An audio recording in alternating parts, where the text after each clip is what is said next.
আগামী 21শে জুলাইয়ের জনসভাকে কেন্দ্র করে রবিবার বনগাঁ টাউন আইএনটিটিইউসির উদ্যোগে এক বিশাল প্রস্তুতি সভা অনুষ্ঠিত হল বনগাঁ নীল দর্পণ অডিটোরিয়ামে।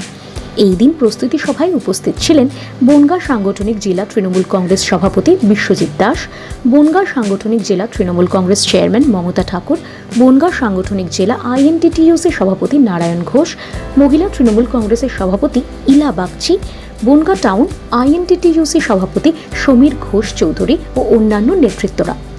এই প্রসঙ্গে তৃণমূল কংগ্রেস বনগাঁ জেলা সভাপতি বিশ্বজিৎ দাস বলেন, 21 মানে আমাদের কাছে আবেগ, তর্পণের দিন। প্রতি বছর 8টা 8-এর ট্রেন ধরে বনগাঁ থেকে আমরা কলকাতায় 21-এর সভায় যাই। এই বছর আমরা সকল স্তরের নেতৃত্বদের আহ্বান জানাবো, তারা যেন সবাই 8টা 8-এর ট্রেন ধরেই একসাথে সভাস্থলে হাজির হয়। শ্রমিক সংগঠনের বনগাঁ জেলার সভাপতি নারায়ণ ঘোষ এই বিষয়ে বলেন, প্রতি বছরের মতোই এবছরও 21শে জুলাই ধর্মতলায় যে জনসভা আছে সেখানে আমরা থাকব। সকল স্তরের কর্মীদের নিয়ে আজকে যে প্রস্তুতি সভা অনুষ্ঠিত হচ্ছে সেটা বেশি দিন নয়, কয়েকদিন আগেই সবাইকে বলা হয়েছে। সকল ট্রেড ইউনিয়নের 2-1জনকে আসার কথা বলা হয়েছিল, তাও আপনারা দেখতে পাচ্ছেন অডিটোরিয়াম রুম ভর্তি হয়ে গেছে। এটা মমতা বন্দ্যোপাধ্যায়ের প্রতি ভালোবাসা। আগামী 26শে বিধানসভা নির্বাচনে আমরা বনগাঁ শ্রমিক সংগঠনের পক্ষ থেকে মমতা বন্দ্যোপাধ্যায়ের হাত শক্ত করতে লড়াই করব।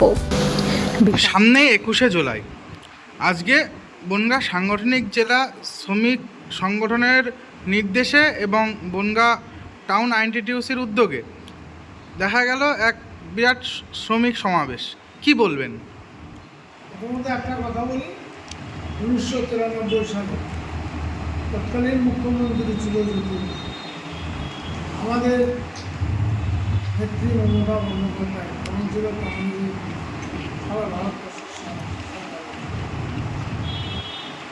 সেই সময়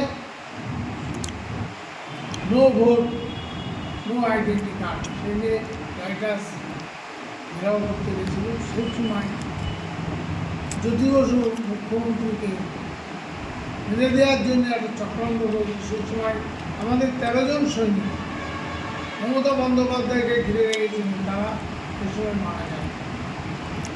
সেই 21শে জুলাই, সেই দিনটা আজও পর্যন্ত আমরা সেইভাবে পালন করে আসছি। সেই আমাদের 13 জন সৈনিক মারা যায়। আজকে তার বনগাঁ জেলার পক্ষ থেকে আজকে তার 2 দিনের প্রস্তুতি মিটিং রাখা হয়েছে।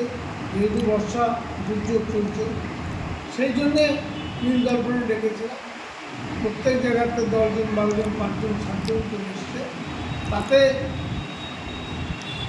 বনগাঁর জনগণ বুঝতে পেরেছে কতগুলো মমতা বন্দ্যোপাধ্যায়ের ডাকে এসেছে। তা আমরা প্রতিবারই 8টা 8-এর ট্রেনে যাই। আমাদের নেত্রী মমতা বন্দ্যোপাধ্যায় কি বার্তা দেয়, 26শে বিধানসভা যে বার্তা দেবে, সেই বার্তা আমরা মানুষের দুয়ারে দুয়ারে পৌঁছে দেবো। একজন একজনকে বলবে, আরেকজন আরেকজন বলবে। সেটা নিয়ে আজকে মিটিং হলো, ঐতিহাসিক একটা মিটিং। আমরা 8টা 8-এর ট্রেনে গিয়ে আমরা প্রায় বনগাঁ সাংগঠনিক জেলার থেকে আমরা আইনজীবী তরফে 50 থেকে 60,000 লোক আমরা সেই দিন আমরা বেরিয়ে দিলাম।